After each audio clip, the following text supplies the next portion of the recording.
Someone knocked on the door. A stranger stood outside, soaked in sweat, breathing heavily as if he'd been running for miles. He didn't beg for food or ask for shelter. Instead, he said something that turned the warm, friendly gathering into absolute silence. "Don't be alarmed," he whispered, staring at each of them with unsettling calm. "I've been killed, but I can explain." For a moment, everyone thought it was a joke, a drunken prank. But the look in his eyes was far too real. There was no fear, no panic, just a cold certainty, like a man who had already accepted his fate long before reaching their doorstep. They should have thrown him out. They should have never let him inside. But curiosity, it can be deadlier than any demon. So they let him speak. The stranger sat down slowly, his voice steady as he began unfolding a story no sane person would believe. He claimed that he had been attacked on the road just a few hours earlier, not by thieves, not by animals, but by something that looked exactly like him. "It spoke in my voice," he said. "It walked like me, but its smile..." He paused as if the memory itself burned. It wasn't human. The villagers exchanged uneasy glances. Some whispered that he'd lost his mind. Others weren't so sure, because while his words sounded insane, his wounds did not. Deep claw-like marks ran along his neck, as if something had tried to tear him apart. And then he said something that froze everyone in place. "If you see someone who looks like me, run. It's not me." The room split into two minds, believers and skeptics. Some insisted he was delirious or cursed, demanding they throw him out before trouble followed. Others argued that if there was danger, they couldn't abandon him. But in the middle of the argument, the door creaked again. Everyone turned. Standing outside was the same man, same clothes, same face, same wounds, except this one was smiling. Both men stared at each other like predators sizing up prey. Neither blinked. Neither spoke. One begged, "That thing isn't me." The other simply tilted his head and said gently, "Don't listen to him. He's the imposter." The villagers stepped back in horror. They couldn't tell which one was real. Their voices overlapped, each accusing the other. And then, the smiling one turned to the group and calmly said, "Let's settle this. Ask us something only the real one would know." But before anyone could speak, the smiling version began to mimic the real man's posture. Movement, blinking, like a reflection learning its owner. Every second his imitation improved, until it wasn't imitation anymore. It was mockery. He leaned closer, whispering in a voice identical to the real one. "See, even I don't know who I am now." The villagers felt something primal awaken in their bones. An instinct older than logic. They had to choose. Fear makes people irrational. They did the only thing they could think of. They locked both men in separate rooms. "By morning," one villager said, "we'll figure out who's real." But night doesn't wait for answers. It creates them. As the village slept uneasily, strange noises echoed through the walls. Soft tapping, faint breathing, then laughter. Not loud, not human, just enough to crawl under the skin. The guard outside the doors reported hearing voices, but not two. He heard 3. At sunrise, they unlocked the first room. Empty. No signs of escape. No broken windows, just a faint smell of something metallic, like old blood. Panicked, they rushed to the second room, empty again. Both men had vanished, or worse. Merged. Now paranoia spread faster than disease. Every villager started doubting everyone else. Was their neighbor still their neighbor? Was their wife still their wife? Was anyone still human? Doors stayed shut. Conversations were whispered. Trust dissolved overnight. But one family made a deadly mistake. They thought they were safe. Late that evening, a mother called her young son to dinner. He walked in quietly and sat down, but something about his posture seemed wrong. He didn't speak, didn't blink, just stared at her with a faint, stretched smile. "Are you okay?" she asked. He nodded, but the nod was delayed, like someone remembering how a child should respond. She reached out to touch him, and he whispered, "You shouldn't have let me in." By the time she screamed, it was over. The villagers burst in, but the boy was already gone, vanished without a trace. Only the mother remained, alive but changed. her eyes wide, her voice trembling. "It wasn't just one," she whispered. "There are many now."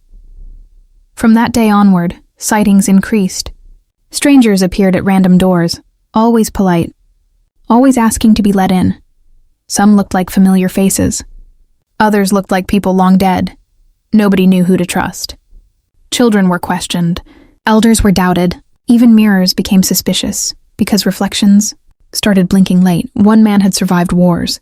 He didn't fear bullets or beasts, but this was different. Still, he refused to die without trying.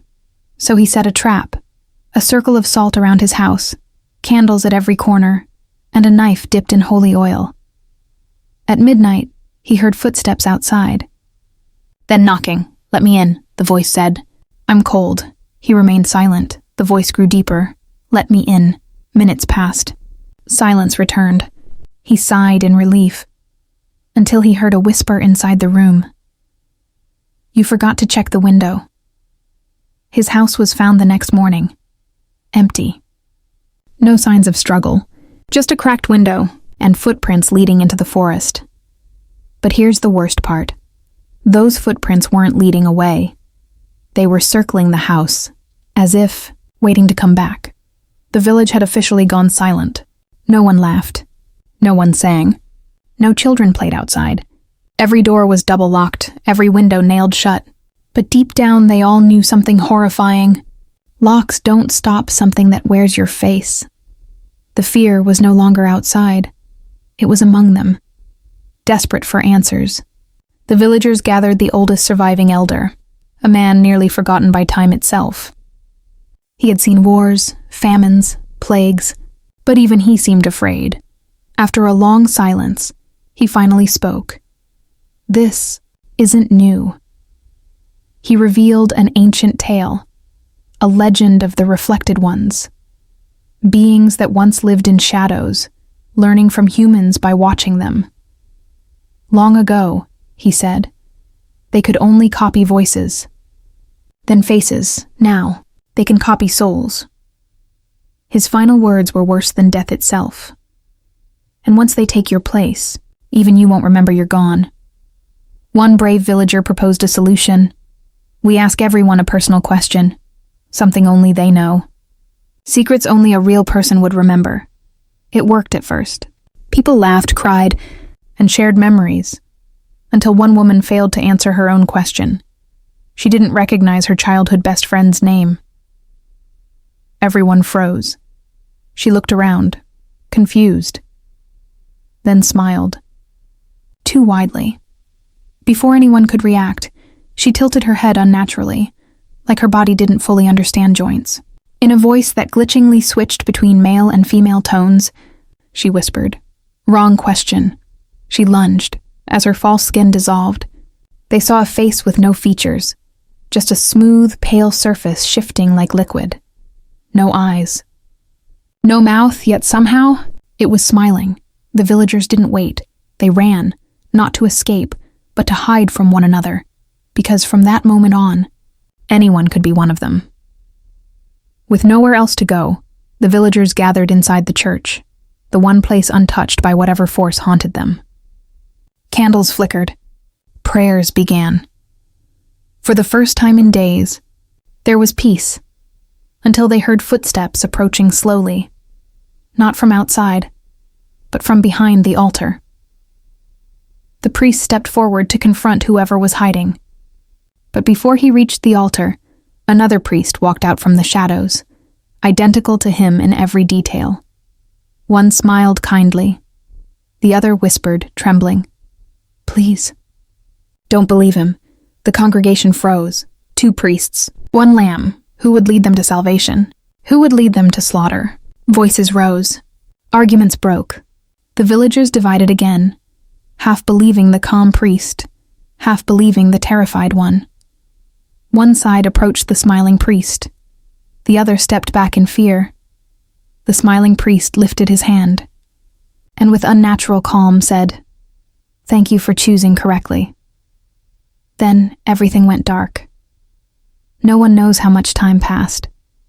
Minutes, hours, days. When the first survivor opened their eyes, the church was almost empty, benches overturned, candles melted, air thick with a scent like rust. Only 5 people remained. No priest. No bodies, just a message written on the wall in soot. We don't need your faces anymore. The remaining villagers fled the village, never looking back. They swore to warn the world, to tell everyone what happened. They reached the next town by sunrise, collapsed at the gates, begged for help. The guards approached cautiously and asked the simplest question, if you're really human, why are your shadows facing the wrong direction? The guards didn't move. Their hands trembled as they stared at the exhausted survivors, because it was true. In the soft morning light, the villagers' shadows weren't behind them. They were standing beside them, perfectly still, perfectly upright, like separate beings waiting to step in. One of the survivors slowly turned to look at his own shadow, heart pounding like a drum in his skull. The shadow turned its head back. No sound came from his mouth, only a trembling breath as realization spread through the group. They had escaped the village. But not what?